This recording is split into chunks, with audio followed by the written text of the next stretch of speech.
That rush of adrenaline. You were in absolute awe of it. Thrived in it, lived by it. Nothing beat the heart-beating, thrill-seeking chase that escalated the racing heart to its limit. It was euphoric, but now, running across the rooftops of Musatafu, it was becoming a nuisance. With every step, you heard the ripping tear of tape fly behind you. It was the usual. Run, zip, hide, repeat. But your chasing buddy had another friend of his own. Sero, what's your status? Asked Midoriya through Sero's intercom. Still swinging, He answered in a sweep, each swing pulling his momentum closer towards you. I'll corner them ahead. Make sure you lead them the way we talked about. Sero eyed the HUD on screen, lighting up the trail you traversed with ease. Every step illuminated on screen, his eyes keeping track of your trajectory before the HUD highlighted a massive building ahead, void of life. It was the last stop he had available before Midoriya would intervene. He switched his intercom off after receiving Midoriya's message, focusing on the task at hand while you continued to run. Stop! Hold on! Can you stand still for like 5 minutes? Yelled Sero to his dismay. His speed matched yours before he pushed off from his swing. His aim was precise, shooting a roll of tape ahead of your step. His tape caught the back of your leg, sending you tumbling into a window and crashing into an empty floor. You rolled in a mess, feeling the sting from the shards of glass that sprayed across the floor while you attempted to quickly stand to your feet. With a heave, you pushed yourself to your feet, but the strength of Sero's tape caught you unaware, now wrapped lightly around your ankle before you could leave. Sorry. Apologized Sero after landing effortlessly before you. Seriously? You questioned with an incredulous stare. You lifted your foot only for it to be dragged back by Sero, the tape almost tightening further around your ankle. Okay. Serious Bucky is a kinky one. You sarcastically remarked, standing before the pro-hero who approached you cautiously. Look, we left things unfinished. He began. You started it. You spat in accusation. You didn't answer my question. What did you steal at that bank? I don't have to tell you. I'm under duress. That makes no sense. A pout crossed your lips, one filled with anger, while you immediately lifted your foot to be met by his strength again. Every step you tried to take, he pulled you back, sliding your foot in place. You can't leave. He ordered, still with tape attached to your ankle. You can't make me. You responded in kind, standing your ground. Wanna bet? You stared into his helmet, unable to spot the look in his eye behind that thick black glass. You wondered what he was thinking, or wondered why he stopped you here and now.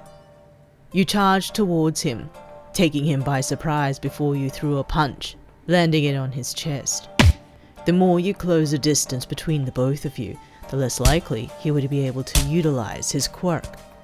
At least you thought this would work, knowing you could not use your quirk effectively as well. It became a scrap between him and you, now throwing punches against one another. Every dodge and weave gave you an opportunity to hit his sides in quick succession, pushing him back further. Sero kept his eye on you, noticing your lack of discipline compared to other heroes he had seen in action. You were unpredictable, aiming for anything rather than being strategic. With a dodge, Sero found his way behind you, grabbing you into a large bear hug tightly and keeping your arms against your sides. Tell me! He yelled while his arms trapped you in his grip. You grunted against his strength, gripping onto his arms before you threw your head into his helmet, throwing him off balance, but also realizing the folly of your actions. Bodies crashed onto the floor, one disoriented from the attack, the other in agonizing pain. You groaned while you held the back of your head, cursing to yourself on the stupidity of your actions. Meanwhile, Sero slipped the helmet from his head, shaking off the disorientation and blinking rapidly at the light that burned into his eyes. The both of you laid on the floor, exhausted from the scrap, breaths heaving from the chase and the compounding fatigue. Why is Midoriya so fixated on what you stole? Asked Sero, breathless in his speech before he stood to his feet. That's between him and I. You grumbled while you stood with your hand on your head, feeling the sting from that misjudged headbutt. Don't make me tie you down. The threat was real.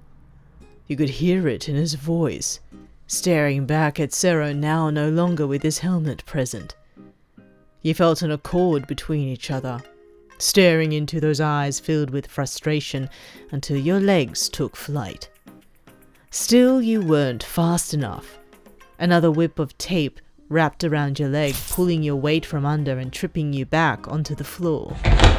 The drag of your body caught you by surprise before you turned to watch Sero pull you in.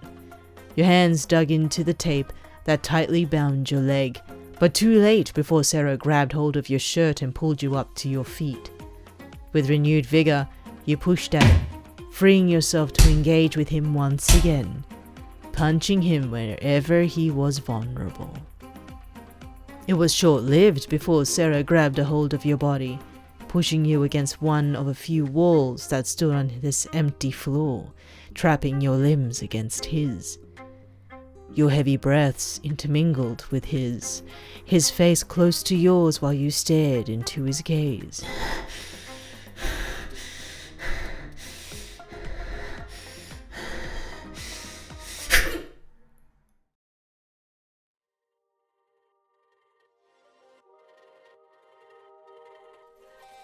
Suddenly, his lips crashed into yours, fueled by the adrenaline and the emotions that swirled in confusion.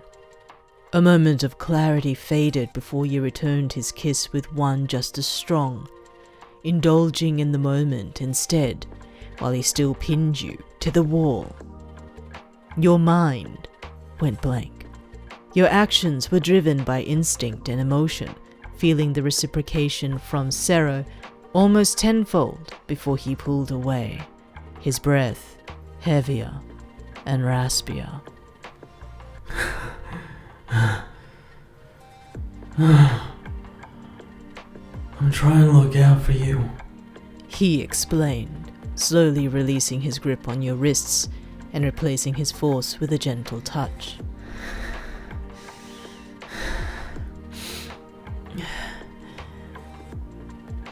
I know. You agreed, nuzzling your nose close to his cheek and feeling that warm breath, wanting more. You wished the both of you could stay this way. Many moments like these had passed by with bad timing, ones that you had thought would be the foundation of this partnership. Always bad timing.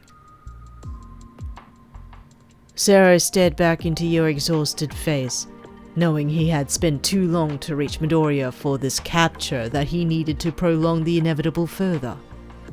His hands reached to your cheeks, holding them in his large palms before he kissed you once more, cherishing it more than the last. Get out of here, he instructed while he caressed your cheek softly. I'll come find you. You wished you didn't have to move, but with one close nuzzle against his face, you ran, retreating towards the edge of the floor and shooting off in a beam of light. Fractals danced in the air that painted where you last stood, leaving Sero alone to make the call through his helmet. Collecting his headpiece from the floor, he activated the intercom, speaking into it in hand. Midoriya, I lost them. Sorry, man.